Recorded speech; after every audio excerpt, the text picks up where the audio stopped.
Malacanang is confident the senators will be able to protect and maintain the integrity and reputation of the upper chamber.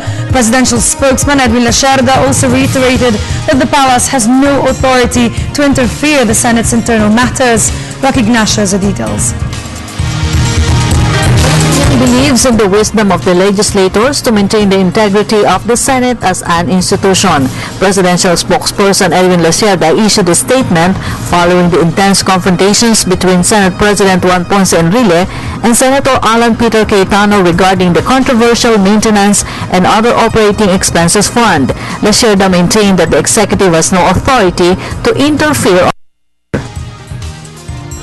The Senate as a whole knows what to do best to preserve the institution. We don't need to have another institution to tell them what's the best thing to do. They themselves are in a better position to determine what would be the best way to address a concern right now. Senate President Enrile has spoken of the tradition of in certain financial matters which we are not I'm not aware of, but he spoke of a certain tradition that has been evident as a Senate President. So these things should be best be left to the senators and the Senate. Lacerda admitted it was unexpected for the supposed discussions on the Senate finances when personal between Enrile and Cayetano. Despite the incident, Malacanang is confident that the two are conscious with their mandate as legislators. Kahapon na-approve, na-ratify ng Senado yung BICAM report on the common carriers tax. So I'm sure that they're cognizant of their responsibilities as legislators.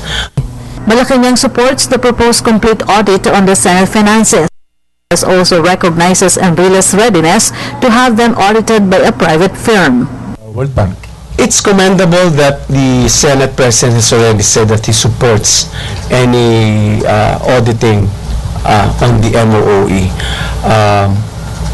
If the Senate President feels that he is not against it, then certainly we hope that the Senate will protect the institution, the reputation of the institution, the integrity of the institution, and vote on the proposal of the Senate President. Meanwhile, Lacerda reiterates that transparency and accountability will remain #1 agenda of the Aquino administration on the usage of people's fund. Lacerda said amidst report that the President should issue a strong statement for his allies to heed the call of the people for transparency and accountability. The whole idea, that's how the position taken by this government is for transparency and accountability. Now the focus is on the Senate, and I think it behooves on the Senate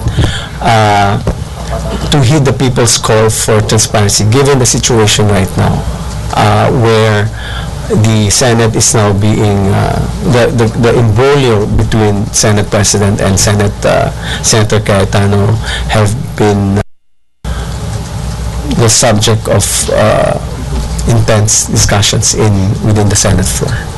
For the People's Television, Rocky Ignacio.